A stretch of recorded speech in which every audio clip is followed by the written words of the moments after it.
എല്ലാ കൂട്ടുകാർക്കും പുതിയൊരു വീഡിയോയിലേക്ക് സ്വാഗതം. ഇന്നത്തെ നമ്മുടെ വീഡിയോ എന്ന് പറഞ്ഞാൽ നിങ്ങൾ തംബ്നെയിലിൽ കണ്ട ഷോർട്ട് ടോപ്പ് ആണ്. അപ്പൊ ഞാൻ അതിന്റെ ടോപ്പ് മാത്രമേ ഇവിടെ ചെയ്ത് കാണിക്കുന്നുള്ളൂ. ടോപ്പ് തന്നെ ഒത്തിരി കോംപ്ലിക്കേഷൻസ് ഉണ്ട്. അതുകൊണ്ട് നിങ്ങൾ ഫുള്ളായിട്ട് കണ്ടാൽ മാത്രമേ നിങ്ങൾക്ക് മനസ്സിലാവുള്ളൂ. പിന്നെ ഇതിന്റെ ബോട്ടം എന്ന് പറയുന്നത് നമ്മൾ പലാസോ മോഡലിലും അതുപോലെ തന്നെ സിഗരറ്റ് പാൻ മോഡലിലുള്ള ബോട്ടം ഒക്കെ എങ്ങനെയാ ചെയ്യാന്നുള്ള വീഡിയോസ് നേരത്തെ ചാനലിൽ അപ്ലോഡ് ചെയ്തിട്ടുണ്ട്. അപ്പൊ അത് അറിയാത്തവരാണെങ്കിൽ നിങ്ങൾക്ക് അത് പോയിട്ട് കാണാം. ഞാൻ ഐക്കാർഡിൽ ലിങ്ക് കൊടുക്കാം. ഇനി നമുക്ക് ടോപ്പ് ചെയ്യാൻ ആവശ്യമായിട്ടുള്ള ക്ലോത്ത് എങ്ങനെയാണെന്ന് നോക്കാം. പ്രിന്റഡ് ആയിട്ടുള്ള ക്ലോത്ത് 1.5 മീറ്റർ ആണ് എടുത്തിരിക്കുന്നത്. അതുപോലെ തന്നെ ജോർജറ്റിന്റെ മെറ്റീരിയൽ ആണ് പ്ലെയിൻ മെറ്റീരിയൽ എടുത്തിരിക്കുന്നത്. അതും 1.5 മീറ്റർ എടുത്തിട്ടുണ്ട്. തംബ്നെയിൽ നമ്മൾ കൊടുത്തിരിക്കുന്ന ഫോട്ടോയിലുള്ളത് പോലെ തന്നെ നിങ്ങൾക്ക് ബോട്ടവും വേണമെന്നുണ്ടെന്നുണ്ടെങ്കിൽ പ്രിന്റഡ് ആയിട്ടുള്ള ക്ലോത്ത് ഒരു 2 മീറ്ററും കൂടി കൂട്ടിയെടുക്കുക കേട്ടോ. ബോട്ടത്തിന് വേണ്ടിയിട്ട് 2.5 മീറ്റർ ക്രേപ്പിന്റെ ലൈനിങ്ങും ഇതിന് വേണ്ടിയിട്ട് എടുത്തിട്ടുണ്ട്. ആദ്യം തന്നെ നമുക്ക് യോക്ക് ചെയ്യാം. യോക്ക് ചെയ്യാൻ വേണ്ടിയിട്ട് ലൈനിങ് ആണ് എടുത്തിരിക്കുന്നത്. ലൈനിങ് ഇതേപോലെ 4 ആക്കി മടക്കിയിട്ടിട്ടുണ്ട്. 15 ഇഞ്ചാണ് ലെങ്ത് കൊടുക്കുന്നത്. നമ്മൾ ഈ ഒരു ടോപ്പിൽ നിങ്ങൾക്ക് ശ്രദ്ധിച്ചാൽ മനസ്സിലാവും, ഇത് 6 പാനൽ ആയിട്ടാണ് ചെയ്തിരിക്കുന്നത്. ഫ്രണ്ടിൽ 3 പാനലും അതുപോലെ തന്നെ ബാക്കിൽ 3 പാനലും. ഈ ഫ്രണ്ടിലുള്ള സെന്ററിലുള്ള പാനൽ അതേപോലെ താഴേക്ക് വരുന്നുണ്ട്. എന്നിട്ട് സൈഡിൽ വന്നിട്ട് നമ്മൾ ലെയർ ആയിട്ട് കൊടുക്കുകയാണ് ചെയ്യുന്നത്. അപ്പൊ അതുകൊണ്ട് തന്നെ യോക്കിന് വേണ്ടിയിട്ട് ലെങ്ത് ആയിട്ട് എടുത്തിരിക്കുന്നത് 15 ഇഞ്ചാണ്. 15 ഇഞ്ച് ലെങ്ത്തിൽ സാധാരണ എടുക്കുന്നതിനേക്കാളും അത്യാവശ്യം കുറച്ച് വിഡ്ത്തിൽ ക്ലോത്ത് എടുക്കുക. എന്തിനാന്ന് വെച്ച് കഴിഞ്ഞാൽ പാനലാണ്, അതുകൊണ്ട് തന്നെ നമുക്ക് സെന്റർ കട്ട് ചെയ്ത് സ്റ്റിച്ച് ചെയ്യണം. അതുകൊണ്ടാണ് സാധാരണ നിങ്ങൾ മടക്കി എടുക്കുമ്പോൾ ഒരു 11 ഇഞ്ചൊക്കെയാണ് എടുക്കണമെങ്കിൽ 12 ഇഞ്ചോ അല്ലെങ്കിൽ 13 ഇഞ്ചിലോ ക്ലോത്ത് മടക്കിയിടുക. ഇനി ചെയ്യേണ്ടതെന്ന് വെച്ചാൽ ശ്രദ്ധിക്കുക, ഇവിടുന്ന് മുതൽക്ക് എല്ലാ കാര്യങ്ങളും ഡീറ്റെയിൽ ആയിട്ട് നിങ്ങൾ ശ്രദ്ധിച്ച് തന്നെ കാണണം കേട്ടോ. നമ്മുടെ ഷോൾഡർ, അതായത് എത്രയാണോ നിങ്ങളുടെ ഷോൾഡറിന്റെ അളവ്, മടക്കിയിടുമ്പോൾ നിങ്ങൾ എത്രയാണ് ഷോൾഡർ എടുക്കുന്നതെന്ന് വെച്ചാൽ ആ അളവ് അതിനെ ഡിവൈഡഡ് ബൈ 2 ചെയ്യുക. അപ്പൊ എന്റെ കേസിൽ 7 ഇഞ്ചാണ്. അപ്പൊ അതിനെ ഡിവൈഡഡ് ബൈ 2 ചെയ്യുന്ന സമയത്ത് നമുക്ക് 3.5 ഇഞ്ചാണ് കിട്ടുക. അതിന്റെ കൂടെ 1/2 ഇഞ്ച് സീം അലവൻസും കൂടി ചേർക്കുക. മനസ്സിലായി എന്ന് വിചാരിക്കുന്നു. നിങ്ങളുടെ ഷോൾഡർ എത്രയാണ് അതിന്റെ പകുതി എടുക്കുക, അതിന്റെ കൂടെ 1/2 ഇഞ്ച് സീം അലവൻസ് ചേർത്തെടുക്കുക. അപ്പൊ ഇവിടെ 4 ഇഞ്ചാണ്. 4 ഇഞ്ച്. അപ്പൊ ഈ ഫോൾഡഡ് ആയിട്ടുള്ള ഭാഗത്ത് നിന്ന് നമ്മൾ 4 ഇഞ്ച് മാർക്ക് ചെയ്യുന്നുണ്ട്. താഴെ 4 ഇഞ്ച് മാർക്ക് ചെയ്തിട്ട് ഈ 2 ലൈനും കൂടി ഇതേപോലെ ഒന്ന് യോജിപ്പിച്ച് വരയ്ക്കുന്നുണ്ട്. ഈ മാർക്ക് ചെയ്ത ലൈൻ ഒന്ന് കട്ട് ചെയ്തെടുക്കാം. മുകളിലും അതുപോലെ തന്നെ താഴെ ഞാൻ 15 ഇഞ്ച് ലെവൽ ചെയ്ത് വരച്ചിട്ടുള്ള ലൈനും കട്ട് ചെയ്യുന്നുണ്ട്. സെന്ററിൽ നമ്മൾ കൊടുത്തിട്ടുള്ള ഈ ലൈനും കട്ട് ചെയ്തെടുക്കുന്നുണ്ട്. ഇനി ശ്രദ്ധിക്കാം, ഇവിടെ നമുക്കിനി നമ്മളെ ആലൈൻ മോഡലിലോ അല്ലെങ്കിൽ അങ്ങനെയൊന്നും അല്ലല്ലോ ചെയ്യുന്നത്. വളരെ യോക്ക് മാത്രമായിട്ടാണ് ചെയ്യുന്നത്. അതുകൊണ്ട് തന്നെ നമുക്ക് വേറെ പ്രത്യേകിച്ചൊന്നും ക്ലോത്ത് തിരിച്ചോ മറിച്ചോ അങ്ങനെയൊന്നും ഇടേണ്ട ആവശ്യമില്ല. ഇങ്ങനെ തന്നെ മതി. പക്ഷെ ശ്രദ്ധിക്കേണ്ടത് എന്താന്ന് വെച്ച് കഴിഞ്ഞാൽ നമ്മളൊരു 1/2 ഇഞ്ച്, അതായത് നമ്മളിപ്പോൾ 4 ഇഞ്ചിൽ കട്ട് ചെയ്തു, ആ കട്ട് ചെയ്തതിൽ ഒരു 1/2 ഇഞ്ച് ഉള്ളോട്ടേക്ക് മാർക്ക് ചെയ്തിട്ട് ആ 1/2 ഇഞ്ചിന്റെ മുകളിലേക്ക് കയറി നിൽക്കുന്ന രീതിയിൽ മറ്റേ ക്ലോത്ത്, അതായത് നമ്മൾ കട്ട് ചെയ്ത് മാറ്റി വെച്ച ക്ലോത്ത് വെച്ചു കൊടുക്കുക. സ്ക്രീനിൽ നന്നായിട്ട് ശ്രദ്ധിക്കുക. ഈ ഒരു രീതിയിൽ വെക്കുക. പിൻ കുത്തി കൊടുക്കുക. പിൻ കുത്തിയതിന് ശേഷം നമ്മൾ സാധാരണ അളവ് മാർക്ക് ചെയ്യുന്നത് പോലെ അളവ് മാർക്ക് ചെയ്യുക. അപ്പൊ ഇത്രയേ ഉള്ളൂ. ആദ്യം തന്നെ നമ്മൾ ഷോൾഡറിന്റെ പകുതിയും കാര്യങ്ങളും എടുത്ത് കട്ട് ചെയ്യുക. എന്നിട്ട് ഒരു 1/2 ഇഞ്ച് മാർക്ക് ചെയ്തിട്ട് ആ 1/2 ഇഞ്ചിലേക്ക് ഈ ഒരു ക്ലോത്ത് ഉള്ളോട്ടേക്ക് ഓവർലാപ്പ് ചെയ്യുന്ന രീതിയിൽ വെക്കുക. വെച്ചിട്ട് പിൻ കുത്തി കൊടുത്തതിന് ശേഷം അളവ് മാർക്ക് ചെയ്യുക. അപ്പൊ നമ്മുടെ ഷോൾഡർ 7 ഇഞ്ചാണ്. 7 ഇഞ്ച് മാർക്ക് ചെയ്ത് കൊടുക്കുന്നുണ്ട്. 7.5 ഇഞ്ച് നമ്മൾ ആം ഹോളിന് വേണ്ടി മാർക്ക് ചെയ്യുന്നുണ്ട്. 1/2 ഇഞ്ച് ഷോൾഡർ സ്ലോപ്പും കൂടി ചേർത്ത് 7.5 ഇഞ്ച് ആം ഹോളിന് മാർക്ക് ചെയ്യുന്നുണ്ട്. ഇതേപോലെ യോജിപ്പിച്ച് വരയ്ക്കുന്നുണ്ട്. ആദ്യം ബാക്കിൽ ആം ഹോൾ വരയ്ക്കുന്നുണ്ട്, പിന്നെ ഫ്രണ്ടിലുള്ള ആം ഹോൾ വരയ്ക്കുന്നുണ്ട്. ചെസ്റ്റ് വിഡ്ത്ത് മാർക്ക് ചെയ്യുന്നുണ്ട്. ചെസ്റ്റ് വിഡ്ത്ത് 9 ആണ്. ആ 9 മാർക്ക് ചെയ്യുന്നുണ്ട്. അതിന്റെ കൂടെ 2 ഇഞ്ച് സീം അലവൻസ് മാർക്ക് ചെയ്യുന്നുണ്ട്. താഴത്തുള്ള വണ്ണം മാർക്ക് ചെയ്യുന്നുണ്ട്. അതിന്റെ കൂടെയും സീം അലവൻസ് മാർക്ക് ചെയ്യുന്നുണ്ട്. ഇനി താഴെ നമ്മൾ ബോട്ടം വിഡ്ത്ത് മാർക്ക് ചെയ്ത് അവിടുന്ന് നേരെ മുകളിലേക്ക് ഒരു 1 ഇഞ്ച് മാർക്ക് ചെയ്തിട്ട് ഇതേപോലെ ചരിച്ച് വരയ്ക്കുന്നുണ്ട്. 1 ഇഞ്ച് മാർക്ക് ചെയ്യാനുള്ള കാരണം എന്താണെന്ന് വെച്ച് കഴിഞ്ഞാൽ താഴെ ഇനി നമ്മൾ 4 ലെയർ എക്സ്ട്രാ കൊടുക്കാൻ വേണ്ടി പോകുന്നുണ്ട്. അപ്പൊ ആ ലെയറിൽ എവിടെയും നമുക്ക് ഇങ്ങനെ ചരിച്ച് മാർക്ക് ചെയ്യാൻ പറ്റില്ല. അപ്പൊ അതുകൊണ്ട് തന്നെ ചിലപ്പോൾ താഴേക്ക് ഇങ്ങനെ ഒരു സൈഡ് ഇറങ്ങിയിരിക്കാൻ സാധ്യത കൂടുതലാണ്. അതുകൊണ്ടാണ് നമ്മൾ എന്ത് ചെയ്യുന്നത്, യോക്കിൽ 1 ഇഞ്ച് മാർക്ക് ചെയ്തിട്ട് ഇതേപോലെ ചരിച്ച് വരയ്ക്കുന്നത് കേട്ടോ. അപ്പൊ നിങ്ങൾക്ക് 1 ഇഞ്ച് മാർക്ക് ചെയ്യേണ്ടെന്നുണ്ടെങ്കിൽ ഒരു 1/2 ഇഞ്ച് മാർക്ക് ചെയ്യുക. അത് നിങ്ങളുടെ ഇഷ്ടാനുസരണം മാർക്ക് ചെയ്യുക. മാർക്ക് ചെയ്ത അളവ് പ്രകാരം കട്ട് ചെയ്യുക. ആദ്യം നമ്മൾ കട്ട് ചെയ്യുന്നത് ബാക്കിലുള്ള ആം ഹോൾ ആണ് കട്ട് ചെയ്യുന്നത്. 3 ഇഞ്ചാണ് നെക്ക് വിഡ്ത്ത് കൊടുക്കുന്നത്. നിങ്ങൾക്ക് എത്രയാണ്, ഇപ്പൊ നിങ്ങൾക്ക് ഹൈ നെക്ക് ഒക്കെയാണ് വേണ്ടതെന്ന് വെച്ചാൽ അങ്ങനെ അതൊക്കെ നിങ്ങളുടെ ഇഷ്ടാനുസരണം ചെയ്യാം കേട്ടോ. അപ്പൊ ഞാൻ 3 ഇഞ്ച് നെക്ക് വിഡ്ത്തിൽ 3.5 ഇഞ്ച് ഇറക്കത്തിൽ റൗണ്ട് നെക്ക് ബാക്കിലേക്ക് വരച്ചിട്ടുണ്ട്. 5.5 ഇഞ്ച് ഇറക്കത്തിൽ റൗണ്ട് നെക്ക് ഫ്രണ്ടിലേക്കും വരച്ചിട്ടുണ്ട്. കട്ട് ചെയ്തിട്ട് ഇത് 4 പീസായിട്ടായിരിക്കും ഇരിക്കുന്നുണ്ടാവുക. ഈ 4 പീസിൽ നിന്ന് 2 പീസ് മാറ്റി വെച്ചിട്ട് എന്ത് ചെയ്യുക, ഫ്രണ്ടിലുള്ള ആം ഹോൾ ബാക്കിയുള്ള 2 പീസിൽ കട്ട് ചെയ്യുക. ഫ്രണ്ടിലേക്കും ബാക്കിലേക്കും ചേർത്തിട്ട് നമുക്ക് 6 പീസ് ഉണ്ടാവും. അപ്പൊ അത് അപ്പൊ തന്നെ മാർക്ക് ചെയ്ത് വെക്കുക. ഏതൊക്കെയാണ് ഫ്രണ്ടിലേക്കുള്ളത് ഏതൊക്കെയാണ് ബാക്കിലേക്കുള്ളത് എന്ന് ഇതേപോലെ സ്ക്രീനിൽ കാണുന്ന പോലെ മാർക്ക് ചെയ്ത് വെക്കുക കേട്ടോ. അല്ലാന്നുണ്ടെങ്കിൽ മാറിപ്പോവും. സെയിം ഇതേ അളവിൽ ഈ ലൈനിങ് വെച്ചിട്ട് നല്ല ക്ലോത്ത്, മെയിൻ ക്ലോത്ത് കട്ട് ചെയ്തെടുക്കുക. സ്കേർട്ടിന്റെ സെന്ററിൽ നമ്മൾ എന്ത് ചെയ്യുന്നുണ്ട് വെച്ചാൽ ഫ്രണ്ടിലുള്ള അതേ ലെയർ അങ്ങനെ തന്നെ താഴേക്ക് ഇറങ്ങി വരുന്ന രീതിയിലാണ് ചെയ്യുന്നത്. അവിടെ മാത്രം പ്രിന്റഡ് ആയിട്ടുള്ള ക്ലോത്ത് ആണ് ചെയ്യുന്നത്.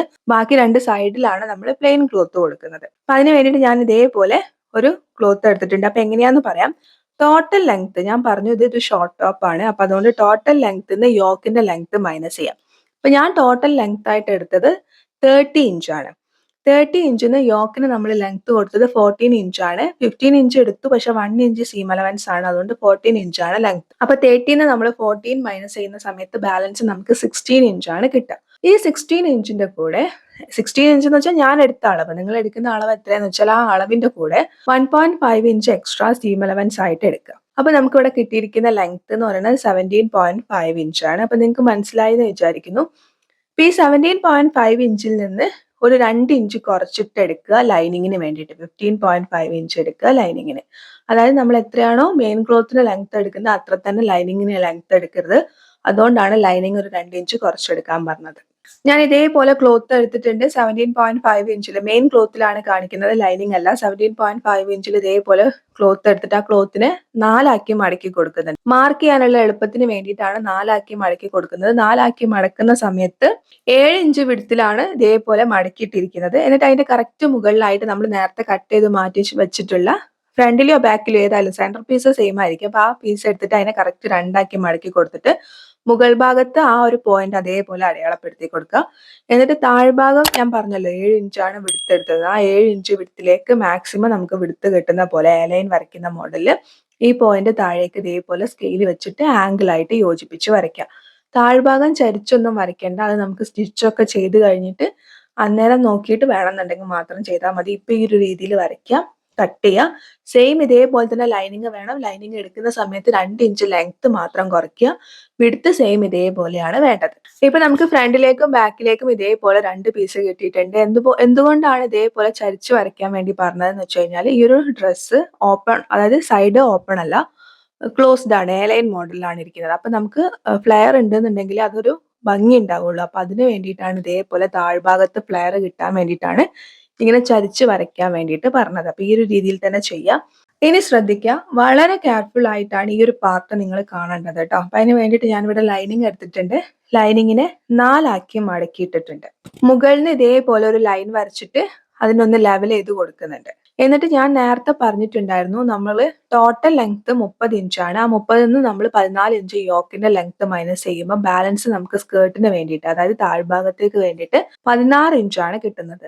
ഈ 16 ഇഞ്ചിൽ നിന്ന് നമ്മളൊരു 2 ഇഞ്ച്, കാരണം ലൈനിങ്ങിലാണ് നമ്മൾ അടയാളപ്പെടുത്തുന്നത്, അതുകൊണ്ട് 2 ഇഞ്ച് കുറയ്ക്കുന്നുണ്ട്. അപ്പം ബാലൻസ് നമുക്ക് 14 ഇഞ്ചാണ് കിട്ടുന്നത്. ഈ 14 ഇഞ്ചിനെ നമ്മൾ ഡിവൈഡഡ് ബൈ 4 ചെയ്യാണ്. നമുക്ക് തന്നിരിക്കുന്ന റെഫറൻസ് പിക്കിൽ 4 ലെയർ ആണ് താഴേക്ക്, അതുകൊണ്ടാണ് ഡിവൈഡ് ബൈ 4 ചെയ്തത്. അപ്പൊ നമുക്ക് കുഞ്ഞു കുഞ്ഞു ലെയേഴ്സ് ആണ് കിട്ടുക. നിങ്ങൾക്ക് അത്രയും, അതായത് നിങ്ങൾക്ക് 4 ലെയർ വേണ്ട, കുറച്ചും കൂടി വലിയ വലിയ ലെയർ ആണ് വേണ്ടെങ്കിൽ നിങ്ങൾക്ക് ഡിവൈഡ് ബൈ 3 ചെയ്യാവുന്നതാണ് കേട്ടോ. അപ്പൊ നമുക്ക് ഓരോ ലെയറിനും കിട്ടുന്ന ലെങ്ത് എന്ന് പറയുന്നത് 3.5 ഇഞ്ചാണ് കിട്ടുന്നത്. ഇതിപ്പോ ഞാൻ എടുത്ത അളവിൽ നിന്ന് ഞാൻ മൈനസ് ചെയ്തിട്ട് ഡിവൈഡ് ചെയ്തപ്പോൾ കിട്ടിയ അളവാണ്. നിങ്ങൾ എടുക്കുന്ന അളവിൽ നിന്നാണ് നിങ്ങൾ ഡിവൈഡ് ചെയ്യേണ്ടത്. അതുകൊണ്ടാണ് എടുത്തെടുത്ത് പറയുന്നത്, ശ്രദ്ധിച്ച് തന്നെ കേൾക്കുക. ചെറിയൊരു മൈന്യൂട്ട് ആയിട്ടുള്ള അളവിൽ വരുന്ന വ്യത്യാസം പോലും നമ്മളെ ഡ്രസ്സിനെ ബാധിക്കും. അതുകൊണ്ട് നിങ്ങൾ ശ്രദ്ധിച്ചിട്ട് തന്നെ ചെയ്യാം. ഇതേപോലെ 3.5 ഇഞ്ചാണ് നമുക്ക് ഓരോ ലെയറിനും കിട്ടിയിട്ടുള്ളത് എന്ന് പറഞ്ഞു. നമ്മൾ നേരത്തെ മുകളിൽ ഇതേപോലെ സ്ട്രെയിറ്റ് ആയിട്ടൊരു ലൈൻ വരച്ചു കൊടുത്തിട്ടുണ്ട്. ആ ലൈനിന്റെ നേരെ താഴോട്ടേക്ക് നമ്മൾ ഫസ്റ്റത്തെ ലെയർ മാർക്ക് ചെയ്യാൻ വേണ്ടി പോവാണ്. 1/2 ഇഞ്ച് നമുക്ക് യോക്കും ഈ ഒരു ലെയറും തമ്മിൽ യോജിപ്പിക്കാൻ വേണ്ടിയിട്ട് മുകൾ ഭാഗത്ത് വേണം. അതുപോലെ തന്നെ ഒരു 1/2 ഇഞ്ച് നമുക്ക് ഫസ്റ്റത്തെ ലെയറും സെക്കൻഡ് ലെയറും യോജിപ്പിക്കാൻ വേണ്ടിയിട്ട് താഴ്ഭാഗത്തും വേണം. അങ്ങനെ നമുക്ക് 1 ഇഞ്ച് സീം അലവൻസ് വേണം. അതിന്റെ കൂടെ നമ്മുടെ 3.5 ഇഞ്ച് നമ്മൾ കണ്ടുപിടിച്ചിട്ടുള്ള ലെങ്ത്തും. അപ്പൊ ഒട്ടാകെ നമുക്ക് 4.5 ഇഞ്ചാണ് ഫസ്റ്റത്തെ ലെയറിന് വേണ്ടത്. അതായത് സീം അലവൻസ് അടക്കം 4.5 ഇഞ്ച്. ആ 4.5 ഇഞ്ച് മാർക്ക് ചെയ്യുന്നു, അവിടെ ഒരു ലൈൻ വരച്ചു കൊടുക്കുന്നു. അതുപോലെ തന്നെ രണ്ടാമത്തെ ലെയറിലും സെയിം 4.5 ഇഞ്ചാണ് വേണ്ടത്, അവിടെയും ലൈൻ വരയ്ക്കുന്നു. മൂന്നാമത്തതും സെയിം ഇതേപോലെ തന്നെയാണ്, അവിടെയും ലൈൻ വരയ്ക്കുന്നു. നാലാമത്തത് വരുമ്പോൾ മാത്രം നമുക്ക് 1 ഇഞ്ച് സീം അലവൻസിന് പകരം 1.5 ഇഞ്ച് സീം അലവൻസ് വേണം, കാരണം താഴ്ഭാഗം മടക്കി തയ്ക്കാനുള്ളത് കൊണ്ട്. മനസ്സിലായി എന്ന് വിചാരിക്കുന്നു. ബാക്കി ആദ്യത്തെ 3 ലെയറിലും 1 ഇഞ്ച് സീം അലവൻസ് ലെങ്ത്തിനോടൊപ്പം കൂട്ടിയെടുക്കുക. അവസാനത്തെ ലെയറിൽ മാത്രം 1.5 ഇഞ്ച് കൂട്ടിയെടുക്കുക. മുകളിൽ ഞാൻ ഇതേപോലെ ഒന്ന് ലെവൽ ചെയ്ത് വരച്ചിട്ടുള്ള ആ ലൈൻ കട്ട് ചെയ്യുന്നുണ്ട്. എന്നിട്ട് നേരത്തെ കട്ട് ചെയ്ത് മാറ്റി വെച്ചിട്ടുള്ള നമ്മുടെ സൈഡിലുള്ള പീസ് ശ്രദ്ധിക്കുക, സെന്ററിലുള്ള പീസ് അല്ല, സൈഡിലുള്ള പീസ് എടുക്കുക. സൈഡിലുള്ള പീസ് എടുത്തിട്ട് അതിനെ മടക്കി ഇതേപോലെ ഇട്ട് കൊടുക്കുക.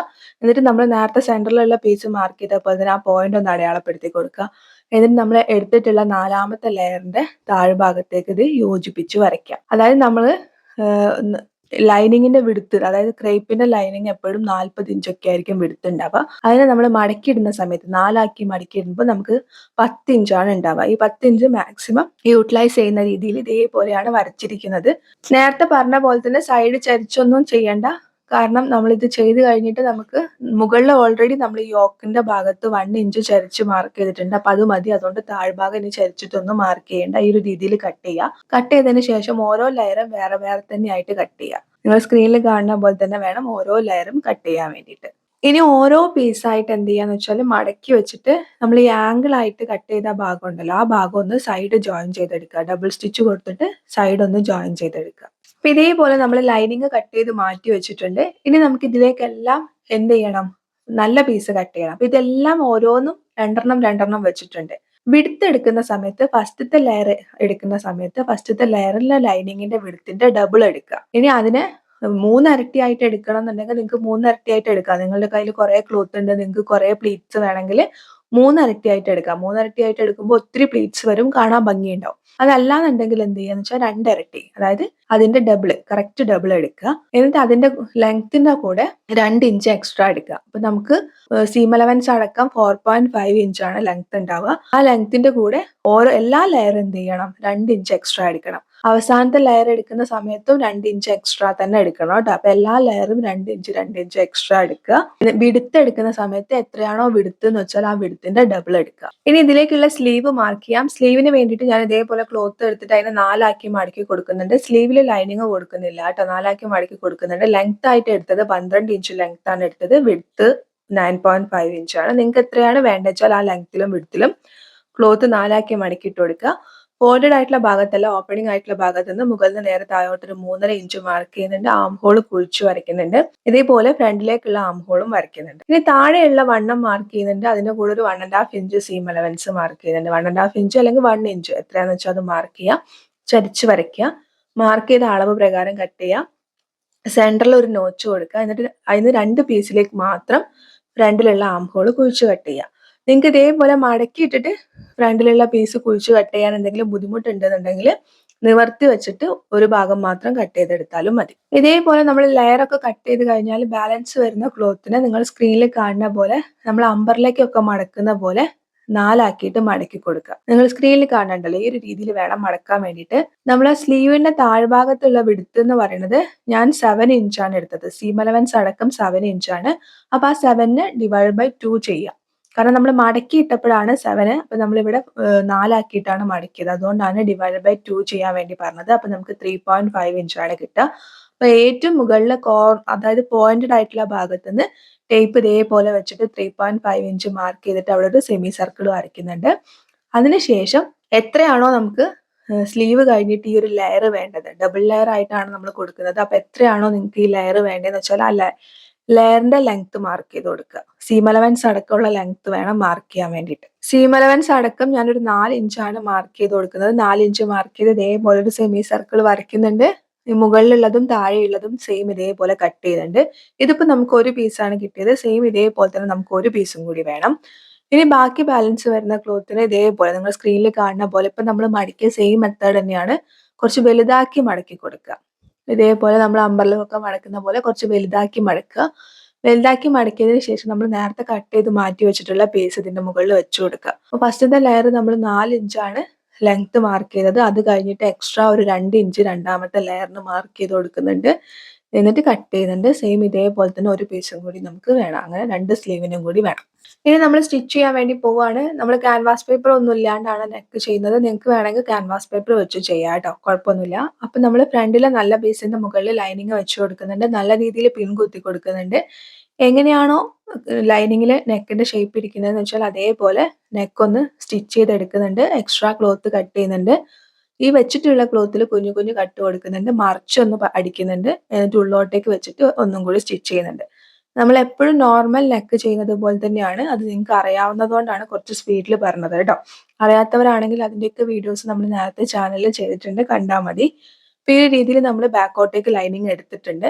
അതിനുശേഷം എന്ത് ചെയ്യാന്ന് വെച്ചാൽ ലൈനിങ് ആണ് കറക്റ്റ് അളവ്. അപ്പോൾ ലൈനിങ്ങിന്റെ അളവിൽ എന്ത് ചെയ്യാന്ന് വെച്ചാൽ സൈഡിലൂടെ എല്ലാ ഭാഗത്തും 4 ഭാഗത്തും ഒന്ന് സ്റ്റിച്ച് ചെയ്തിട്ട് എക്സ്ട്രാ ക്ലോത്ത് ഉണ്ടെങ്കിൽ കട്ട് ചെയ്യാം. ലൈനിങ്ങും മെയിൻ ക്ലോത്തും തമ്മിൽ നമ്മളൊന്ന് സ്റ്റിച്ച് ചെയ്യണം. കാരണം ഇത് നമുക്ക് ഇതിലേക്ക് 2 പീസിന് എക്സ്ട്രാ ജോയിൻ ചെയ്യാനുണ്ട്. അപ്പോൾ ലൈനിങ്ങും നമ്മുടെ മെയിൻ ക്ലോത്തും അങ്ങോട്ടും ഇങ്ങോട്ടും തെന്നി പോകാണ്ടിരിക്കാൻ വേണ്ടിയിട്ടാണ് ഇതേപോലെ സൈഡ് ഒന്ന് സ്റ്റിച്ച് ചെയ്തെടുക്കാൻ വേണ്ടിയിട്ട് പറഞ്ഞത്. അപ്പോൾ നമ്മൾ നെക്ക് സ്റ്റിച്ച് ചെയ്തതിന് ശേഷം വേണം ഇതേപോലെ സൈഡ് സ്റ്റിച്ച് ചെയ്യാൻ വേണ്ടിയിട്ട്. സെയിം ഇതേപോലെ തന്നെ ബാക്കിലെ പീസിലും നെക്ക് സ്റ്റിച്ച് ചെയ്യുക. എന്നിട്ട് സൈഡ് ഒന്ന് സ്റ്റിച്ച് ചെയ്തെടുക്കുക. ഫ്രണ്ടിലുള്ള പീസിന്റെ നല്ല വശത്തിന് മുകളിൽ നമ്മുടെ ആം ഹോൾ വരുന്ന ഭാഗത്തിൽ ആ പീസിന്റെ നല്ല വശം വെക്കുക. നല്ല വശത്തിന് മുകളിൽ നല്ല വശം വെക്കുക. എന്നിട്ട് സൈഡിൽ നമ്മൾ കൊടുത്തിട്ടുള്ള ആ ഒരു സീം അലവൻസ് പ്രകാരം മുകളിന് താഴെ വരെ സ്റ്റിച്ച് ചെയ്യുക. ഡബിൾ സ്റ്റിച്ച് കൊടുക്കുക. എന്നിട്ട് അതിനെ നിവർത്തിയെടുത്തതിന് ശേഷം ഇത് രണ്ടും കൂടി ഇങ്ങനെ നിവർത്തി പിടിക്കുമ്പോൾ, അതായത് വിടർത്തി പിടിക്കുന്ന സമയത്ത് സെന്ററിലൂടെ ഒരു ലൈൻ പോലെ വരും. ആ ലൈനിലൂടെ ഒരു സ്റ്റിച്ചും കൂടി കൊടുക്കുക. സെയിം ഇതേപോലെ തന്നെ ഓപ്പോസിറ്റ് സൈഡിലും മാറ്റി വെച്ചിരിക്കുന്ന പീസ് വെക്കുക, സ്റ്റിച്ച് ചെയ്യുക. സെയിം ഇതേപോലെ തന്നെ ബാക്കിലും ചെയ്തെടുക്കുക. ഷോൾഡറും കൂടി ഒന്ന് ജോയിൻ ചെയ്തെടുക്കുക. ഇനി നമുക്ക് സ്കേർട്ട് പോർഷൻ സ്റ്റിച്ച് ചെയ്യാം. സ്കേർട്ട് പോർഷനിലേക്ക് വരുന്ന സമയത്ത് നന്നായിട്ട് ശ്രദ്ധിക്കുക. നമ്മൾ നേരത്തെ ഇതേപോലെ കട്ട് ചെയ്ത് മാറ്റി വെച്ചിരിക്കുന്ന പീസ് അതിന്റെ സൈഡ് ഒന്ന് ജോയിൻ ചെയ്തെടുക്കാൻ വേണ്ടിയിട്ട് ഞാൻ പറഞ്ഞിരുന്നു. എല്ലാ പീസിന്റെയും സൈഡ് ഇതേപോലെ ജോയിൻ ചെയ്തെടുത്തിട്ടുണ്ട്. അതിനുശേഷം ഇതിന്റെ സെന്റർ ഒന്ന് കട്ട് ചെയ്ത് കൊടുക്കുക. സൈഡ് ജോയിൻ ചെയ്തതിന് ശേഷം സ്ട്രെയിറ്റ് ആയിട്ടുള്ള ഭാഗം സെന്ററിൽ ഒന്ന് കട്ട് ചെയ്ത് കൊടുക്കുക. അതേപോലെ എല്ലാ പീസും ചെയ്തെടുക്കുക കേട്ടോ. ഇനി ചെയ്യാനുള്ളത് എന്താണെന്ന് വെച്ചാൽ നമ്മൾ എല്ലാത്തിലേക്കും ഓരോരോ പീസ് വെച്ചിട്ട് മെയിൻ പീസ് കട്ട് ചെയ്ത് വെച്ചിട്ടുണ്ട്. ആ കട്ട് ചെയ്തിട്ടുള്ള പീസിന്റെ മുകളിലായിട്ട് ഒരു ലോങ് സ്റ്റിച്ച് കൊടുത്തിട്ട് അതിനെന്ത് ചെയ്യാന്ന് വെച്ച് കഴിഞ്ഞാൽ നമ്മുടെ ലൈനിങ്ങിന്റെ സെയിം അളവിലേക്ക് ഗ്യാദേഴ്സ് ആക്കിയിട്ട് കൺവേർട്ട് ചെയ്തെടുക്കുക. അതുപോലെ തന്നെ അതിന്റെ താഴ്ഭാഗവും മടക്കി തയ്ക്കുക. ഞാൻ എല്ലാത്തിന്റെയും താഴ്ഭാഗവും മടക്കി തയ്ച്ചിട്ടുണ്ട്. അതേപോലെ നമ്മുടെ ലൈനിങ്ങിന്റെ അളവിലേക്ക് കൺവേർട്ട് ചെയ്ത് എടുത്തിട്ടുണ്ട്. ഇനി നിങ്ങൾ ശ്രദ്ധിക്കുക കേട്ടോ. നമ്മൾ അതായത് ഫസ്റ്റത്തെ ലെയറിന്റെ കറക്റ്റ് മുകളിൽ നമ്മൾ മെയിൻ ക്ലോത്ത് വെച്ചിട്ട് ഫസ്റ്റത്തെ ലെയറിന്റെ നല്ല വശം അതിന്റെ മുകളിൽ മെയിൻ ക്ലോത്ത് വെച്ച് കൊടുക്കുന്നു. എന്നിട്ട് സ്ട്രെയിറ്റ് ആയിട്ട് നമ്മളൊന്ന് സ്റ്റിച്ച് ചെയ്യുന്നു. നമുക്കത് രണ്ടും തമ്മിൽ വിട്ടു പോവാതിരിക്കാൻ വേണ്ടിയിട്ടാണ് സ്ട്രെയിറ്റ് ആയിട്ട് സ്റ്റിച്ച് ചെയ്യുന്നത്. ഇനി മെയിൻ ക്ലോത്ത് മാറ്റി വെച്ചിട്ട് ലൈനിങ്ങിന്റെ നല്ല വശത്തിന്റെ മുകളിൽ രണ്ടാമത്തെ ലെയറിന്റെ ലൈനിങ്ങിന്റെ നല്ല വശം വെച്ച് കൊടുക്കുക. ശ്രദ്ധിക്കുക, രണ്ടാമത്തെ ലെയർ സ്റ്റിച്ച് ചെയ്യുന്ന സമയത്ത് അതിന്റെ കൂടെ മെയിൻ ക്ലോത്ത് ഇല്ല, ലൈനിങ് മാത്രമേ ഉള്ളൂ. എന്നിട്ട് അതിന് സ്ട്രെയിറ്റ് ആയിട്ടൊന്ന് സ്റ്റിച്ച് ചെയ്തിട്ട് നിവർത്തിയെടുക്കുക. ഈ നിവർത്തിയെടുത്തതിന്റെ മുകളിൽ വേണം നമ്മൾ എന്ത് ചെയ്യാൻ വേണ്ടിയിട്ട് രണ്ടാമത്തെ ലെയർ വെച്ച് കൊടുക്കാൻ വേണ്ടിയിട്ട്. രണ്ടാമത്തെ ലെയർ നമ്മൾ ഫസ്റ്റത്തെ ലെയർ വെച്ച മാതിരി തന്നെ നല്ല വശത്തിന്റെ മുകളിൽ ഇങ്ങനെ നല്ല വശം പുറത്തേക്ക് കാണുന്ന രീതിയിൽ സ്റ്റിച്ച് ചെയ്യുകയാണെന്നുണ്ടെന്നുണ്ടെങ്കിൽ ആ ഒരു സ്റ്റിച്ച് ചെയ്ത ഭാഗം നമ്മുടെ ഫസ്റ്റത്തെ ലെയറിന്റെ ഉള്ളിലൂടെ പുറത്തേക്ക് കാണും. ഞാൻ എടുത്തിരിക്കുന്ന ക്ലോത്ത് ബ്ലാക്ക് കളർ ആയതുകൊണ്ടും അത്ര തന്നെ സീ ത്രൂ അല്ലാത്തത് കൊണ്ടും കാണില്ല. പക്ഷെ ലൈറ്റ് കളേഴ്സ് ഒക്കെ ആണെന്നുണ്ടെങ്കിൽ ആ ഒരു നൂലിങ്ങനെ പുറത്തേക്ക് വലിഞ്ഞു നിൽക്കുന്നത് കാണും. അതിന് വേണ്ടിയിട്ട് എന്താ ചെയ്യേണ്ടതെന്ന് വെച്ച് കഴിഞ്ഞാൽ നിങ്ങൾ സ്ക്രീനിൽ കാണുന്ന പോലെ ഗ്യാദേഴ്സ് ആയിട്ട് കൺവേർട്ട് ചെയ്തിട്ടുള്ള ഭാഗം ഉള്ളോട്ടേക്ക് ഇങ്ങനെ മടങ്ങി വരുന്ന രീതിയിൽ നിങ്ങൾ സ്ക്രീനിൽ കാണുന്നുണ്ടല്ലോ, ഈ ഒരു രീതിയിൽ വെച്ചിട്ട് വേണം സ്റ്റിച്ച് ചെയ്ത് കൊടുക്കാൻ വേണ്ടിയിട്ട്. ഇതേ മെത്തേഡ് വേണം നിങ്ങൾ മൂന്നാമത്തെ ലെയറിലും നാലാമത്തെ ലെയറിലും ഫോളോ ചെയ്യാൻ വേണ്ടിയിട്ട്. നാലാമത്തെ ലെയറിന്റെ ലൈനിങ്ങും മടക്കി തയ്ച്ചിട്ടുണ്ടാവണം. സെയിം ഇതേപോലെ തന്നെ ഓപ്പോസിറ്റ് സൈഡും ചെയ്തെടുക്കാം. സ്ലീവിന് വേണ്ടിയിട്ട് നമ്മൾ ഇതേപോലെ രണ്ട് സ്ലീവിനും 2 ലെയർ ആയിട്ട് കട്ട് ചെയ്ത് വെച്ചിട്ടുണ്ട്. അപ്പൊ ആദ്യത്തെ താഴെയുള്ള ലെയറിന്റെ മുകളിലുള്ള ലെയർ വെച്ചിട്ട് എന്ത് ചെയ്യുക, ഇതേപോലെ ഒന്ന് സ്റ്റിച്ച് ചെയ്തെടുക്കുക. സ്റ്റിച്ച് ചെയ്തതിന് ശേഷം ഇതിന്റെ താഴ്ഭാഗം മടക്കി തയ്ക്കണം. താഴ്ഭാഗം ഇങ്ങനെ മടക്കി തയ്ക്കുന്ന സമയത്ത് ആദ്യം തന്നെ എന്ത് ചെയ്യാന്ന് വെച്ചാൽ ഒരു പ്രാവശ്യം മടക്കിയിട്ട് മൊത്തമായിട്ട് തയ്ക്കുക. എന്നിട്ട് പിന്നെ ഒരു പ്രാവശ്യം കൂടി മടക്കി തയ്ക്കുക. അങ്ങനെ ആകുമ്പോൾ ചുളിവുകൾ ഇല്ലാണ്ട് കിട്ടും. എന്നാലും നമുക്ക് എന്തെങ്കിലും ചുളിവുകളൊക്കെ വീഴും. എന്നാലും കഴിയുന്നത് ഈ ഒരു രീതിയിൽ ചെയ്യുകയാണെങ്കിൽ ചുളിവുകൾ അവോയ്ഡ് ചെയ്ത് ഇതേപോലെ 2 സ്ലീവിന്റെ താഴ്ഭാഗത്തും ചെയ്തെടുക്കാം. അപ്പൊ ഇതേപോലെ ഞാൻ മടക്കിയൊക്കെ തയ്ച്ചെടുത്തിട്ടുണ്ട്. ഇനി എന്താ ചെയ്യേണ്ടതെന്ന് വെച്ച് കഴിഞ്ഞാൽ നമ്മുടെ സ്ലീവിന്റെ നല്ല വശത്തിന് മുകളിൽ ഈ ഒരു പീസിന്റെ നല്ല വശം വെച്ച് കൊടുത്തിട്ട് സ്ലീവിന്റെ താഴ്ഭാഗവും ഈ ഒരു ലെയറിന്റെ ഭാഗം കൂടി മുകൾ ഭാഗം കൂടി ഒന്നിച്ച് വെച്ചിട്ട് സ്ട്രെയിറ്റ് ആയിട്ട് സ്റ്റിച്ച് ചെയ്യാം. ഇനി ഇത് നമ്മുടെ ഷോൾഡർ ലൈനിന്റെ മുകളിൽ വെച്ചിട്ട് ആദ്യം സെന്ററിന് ഒരു സൈഡിലേക്ക്, സ്ലീവ് എപ്പോഴും സ്റ്റിച്ച് ചെയ്യുന്ന പോലെ സെന്ററിന് ഒരു സൈഡിലേക്ക് സ്റ്റിച്ച് ചെയ്യുക, സെന്ററിന് അടുത്ത സൈഡിലേക്ക് സ്റ്റിച്ച് ചെയ്യുക, അതുപോലെ ചെയ്തെടുക്കുക. ഇനി നമുക്ക് ചെയ്യാനുള്ള എന്താന്ന് വെച്ച് കഴിഞ്ഞാൽ നമ്മൾ സെന്ററിൽ കട്ട് ചെയ്ത് മാറ്റി വെച്ചിട്ടുള്ള മെയിൻ ക്ലോത്തിന്റെ അതേ അളവിൽ ലൈനിങ്ങും കട്ട് ചെയ്ത് വെച്ചിട്ടുണ്ട്. അപ്പൊ അതും സൈഡൊക്കെ നമ്മൾ എന്ത് ചെയ്തിട്ടുണ്ട്, സ്റ്റിച്ച് ചെയ്തെടുത്തിട്ടുണ്ട്. സൈഡൊക്കെ നമ്മൾ ഇതേപോലെ ഒന്ന് റണ്ണിങ് സ്റ്റിച്ച് കൊടുത്തെടുക്കുക. അല്ലാന്നുണ്ടെങ്കിൽ അങ്ങോട്ടും ഇങ്ങോട്ടും ലൈനിങ്ങും മെയിൻ ക്ലോത്തും ഇളകി പോകും. അതുകൊണ്ടാണ് ചെയ്തെടുക്കാൻ വേണ്ടി പറഞ്ഞത്. ഇനി ഇതിന്റെ നല്ല വശത്തിന്റെ മുകളിൽ നിങ്ങൾ സ്ക്രീനിൽ കാണുന്ന പോലെ നമ്മൾ കട്ട് ചെയ്ത് മാറ്റിയിട്ടുള്ള ആ സ്ട്രെയിറ്റ് ആയിട്ടുള്ള ഭാഗം, ഈ ലെയറിന്റെ സ്ട്രെയിറ്റ് ആയിട്ടുള്ള ഭാഗം വേണം വെച്ചു കൊടുക്കാൻ വേണ്ടിയിട്ട്. ലൈനിങ്ങും അതുപോലെ തന്നെ നമ്മുടെ മെയിൻ ക്ലോത്തും ഒന്നിച്ച് വരുന്ന രീതിയിൽ വെക്കണം. അപ്പൊ അതുകൊണ്ട് എന്ത് ചെയ്യാന്ന് വെച്ചാൽ ഇത് ഒന്നിച്ചിട്ട് ഇങ്ങനെ ഒന്ന് സ്റ്റിച്ച് ചെയ്ത് എടുത്തു കഴിഞ്ഞാൽ ഇളകി പോവില്ല. 2 സൈഡും സ്ട്രെയിറ്റ് ആയിട്ടുള്ള ഭാഗം ഒന്നിച്ച് സ്റ്റിച്ച് ചെയ്യുക. എന്നിട്ട് ഇതേപോലെ വെച്ചിട്ട് പിൻ കുത്തി കൊടുക്കുക. എന്നിട്ട് സ്ട്രെയിറ്റ് ആയിട്ടൊന്ന് സ്റ്റിച്ച് ചെയ്യുക. സെയിം ഓപ്പോസിറ്റ് സൈഡിൽ അടുത്ത ലെയർ വെച്ചിട്ട് അവിടെയും സ്ട്രെയിറ്റ് ആയിട്ട് സ്റ്റിച്ച് ചെയ്യുക. എന്നിട്ട് നമ്മൾ ബാക്ക് പീസും സെയിം ഇതേപോലെ തന്നെ ഇതുമായിട്ട് കണക്ട് ചെയ്യുന്ന രീതിയിൽ ഇതേപോലെ നല്ല വശത്തിൻ്റെ മുകളിൽ നല്ല വശം വരുന്ന രീതിയിൽ വെച്ചിട്ട് സ്റ്റിച്ച് ചെയ്യാം. അപ്പോൾ ഓൾറെഡി നമ്മൾ താഴ്ഭാഗത്തെ എല്ലാ ഭാഗവും നമ്മൾ സ്റ്റിച്ച് ചെയ്തെടുത്തിട്ടുണ്ട്. അതുകൊണ്ട് തന്നെ ഇനി എന്ത് ചെയ്യണം എന്ന് വെച്ചാൽ യോക്കിൻ്റെ ഭാഗം, യോക്കിൽ സ്ലീവ് ജോയിൻ ചെയ്തിട്ട് സൈഡ് അളവ് പ്രകാരം സ്റ്റിച്ച് ചെയ്തിട്ട് വേണം എടുക്കാൻ വേണ്ടിയിട്ട്. അതായത് സീം അലവൻസ് ഒക്കെ നമ്മൾ വിട്ടിട്ടുണ്ടല്ലോ, ആ അളവ് പ്രകാരം സ്റ്റിച്ച് ചെയ്തെടുക്കുക. എന്നിട്ട് നമ്മുടെ യോക്കിൻ്റെ നല്ല വശത്തിൻ്റെ മുകളിൽ സ്കേർട്ടിൻ്റെ നല്ല വശം വെച്ചിട്ട് ഇതിനെ റൗണ്ടായിട്ട് തന്നെ പിൻ കുത്തി കൊടുക്കുക. റൗണ്ടായിട്ട് പിൻ കുത്തിയിട്ട് ആ റൗണ്ടിൽ തന്നെ നമ്മൾ എന്ത് ചെയ്യുക, സ്റ്റിച്ച് ചെയ്തെടുക്കുക. സൈഡിൽ നമ്മൾ കൊടുത്തിരിക്കുന്ന പ്ലെയിൻ ക്ലോത്തിൽ നമ്മൾ കൊടുത്തിരിക്കുന്ന അതേ സെയിം അളവിൽ നമ്മൾ എന്ത് ചെയ്യുക, സെൻറ്ററിലുള്ള പേസിൻ്റെ താഴ്ഭാഗം മടക്കി തയ്ക്കുക. അതുപോലെ തന്നെ സെൻറ്ററിലുള്ള ലൈനിങ്ങിൻ്റെ താഴ്ഭാഗം മടക്കി തയ്ക്കുക. ആദ്യമേ മടക്കി തയ്ക്കാത്തത് എന്തുകൊണ്ടാണെന്ന് വെച്ചാൽ എന്തെങ്കിലും വ്യത്യാസം ഉണ്ടെങ്കിലോ എന്ന് വിചാരിച്ചിട്ടാണ് ആദ്യം മടക്കി തയ്ക്കാത്തത്. അപ്പോൾ ഇതുമായിട്ട് ജോയിൻ ചെയ്തതിന് ശേഷം എക്സ്ട്രാ ക്ലോത്ത് ഉണ്ടെങ്കിൽ അത് കട്ട് ചെയ്തിട്ട് ഈ ഒരു അളവിലേക്ക് എന്ത് ചെയ്യുക, കറക്റ്റ് ആക്കിയിട്ട് അതിൻ്റെ താഴ്ഭാഗം മടക്കി തയ്ക്കുക. അപ്പോൾ ഇതാണ് ഫൈനൽ ലുക്ക്. പിന്നെ നമുക്ക് റെഫറൻസിന് തന്നിട്ടുള്ള ഫോട്ടോയിൽ സെൻറ്ററിലൊക്കെ ഒത്തിരി ബീഡ് വർക്ക് ഒക്കെ വരുന്നുണ്ട്. അപ്പോൾ അതൊക്കെ നിങ്ങൾക്ക് അഡീഷണലി ആഡ് ചെയ്യണം എന്നുണ്ടെങ്കിൽ നിങ്ങൾക്ക് ആഡ് ചെയ്യാവുന്നതാണ് കേട്ടോ. അപ്പോൾ നിങ്ങൾക്ക് വീഡിയോ ഇഷ്ടപ്പെട്ടു എന്ന് വിചാരിക്കുന്നു. വീഡിയോ ഇഷ്ടപ്പെട്ടാൽ ലൈക്ക് ചെയ്യുക. കൂടുതൽ വീഡിയോസിനായിട്ട് ഇതുവരെ ചാനൽ സബ്സ്ക്രൈബ് ചെയ്ത് സപ്പോർട്ട് ചെയ്തില്ലെങ്കിൽ ചാനൽ ഒന്ന് സബ്സ്ക്രൈബ് ചെയ്ത് സപ്പോർട്ട് ചെയ്യുക. തൊട്ടടുത്തായിട്ട് ഒരു നോട്ടിഫിക്കേഷൻ ബെല്ലുണ്ടാവും, അതും കൂടി ക്ലിക്ക് ചെയ്യുക. മറ്റൊരു നല്ല വീഡിയോ ആയിട്ട് വീണ്ടും വരുന്നത് വരെ thank you for watching. Love you all.